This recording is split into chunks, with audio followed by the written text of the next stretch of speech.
नमस्कार, श्रेयास किचनमध्ये तुमचे मनापासून स्वागत। तर आज आपण इथे कोवळ्या फणसाची भाजी कशी करायची ती आज आपण इथे पाहणार आहोत। अस्सल मालवणी पद्धतीने ही भाजी कशी करायची ती आज आपण इथे पाहूया। तर इथे मी बाजारातून अर्धा किलो या वजनी प्रमाणामध्ये हा कोवळा फणस ह्याची साल मी आधीच काढून आणली होती। तरी ते हा फणस कापण्याआधी हाताला व सुरीला व्यवस्थित तेल लावून घ्यायचं आहे की जेणेकरून ह्याचा जो चीक असतो तो आपल्या हाताला चिटकू नये। तर अशा प्रकारे आपण हा फणस कापून घेऊयात। तर ह्याच्या मी साधारण ह्या अशा मोठ्या फोडी करून घेतल्या आहेत। आता हा फणस आपण एका कुकरमध्ये घालून घेऊयात। आता त्यामध्ये 1 चमचा मीठ व थोडंसं पाणी घालून 2 ते 3 शिट्ट्या होईपर्यंत हा फणस शिजवून घ्यायचा आहे। त्यानंतर हा फणस काढून थंड झाल्यानंतर ह्याच्या मधला जो देठ असतो तो ह्या अशा पद्धतीने आपण काढून घ्यायचा आहे। त्या सर्वांचा जो मधला देठ आहे तो आपण काढून घेऊयात। ही भाजी कुकरला लावल्यामुळे व्यवस्थित शिजली आहे। तर आता ही भाजी मी हातानेच व्यवस्थित चुरून घेणार आहे।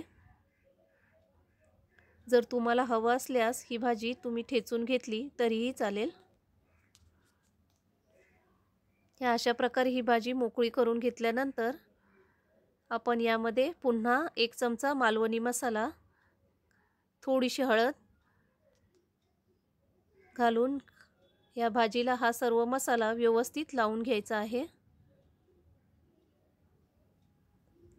की जेणेकरून हा सर्व मसाला पूर्ण भाजीला नीट लागेल।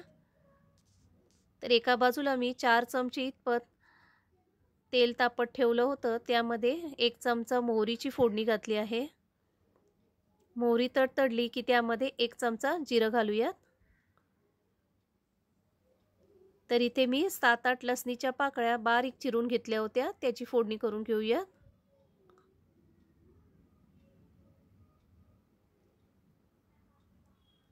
आता इथे मी 1 मध्यम आकाराचा कांदा बारीक चिरून घेतला आहे, तो घालून घेऊयात। आता हा कांदा साधारण नरम पडेल इथपर्यंत आपण शिजवून घ्यायचा आहे। त्यानंतर आपण जी भाजी चुरून ठेवली होती ती यामध्ये घालून घेऊयात। व्यवस्थित मिक्स करून घेऊयात। 2 ते 3 मिनिटं ही भाजी अशीच या वाफेवरती शिजवून घ्यायची आहे। आता ही व्यवस्थित 2 ते 3 मिनिटं शिजल्यानंतर आपण यामध्ये पुन्हा एकदा 1 चमचा मालवणी मसाला घातला आहे। तिखटाचं प्रमाण हे तुम्ही तुमच्या आवडीप्रमाणे कमी जास्त करू शकता। तर इथे मीठ घालून घेतलं आहे, थोडीशी कोथिंबीर घालून घेऊयात। तर या अशा पद्धतीने ही कोवळ्या फणसाची भाजी बनवून तयार आहे। तर आता ही भाजी आपण एका वाटीमध्ये काढून घेऊयात। तुम्ही ही रेसिपी एकदा नक्कीच ट्राय करा आणि ही भाजी तुम्हाला कशी वाटली हे कमेंटमध्ये नक्की कळवा।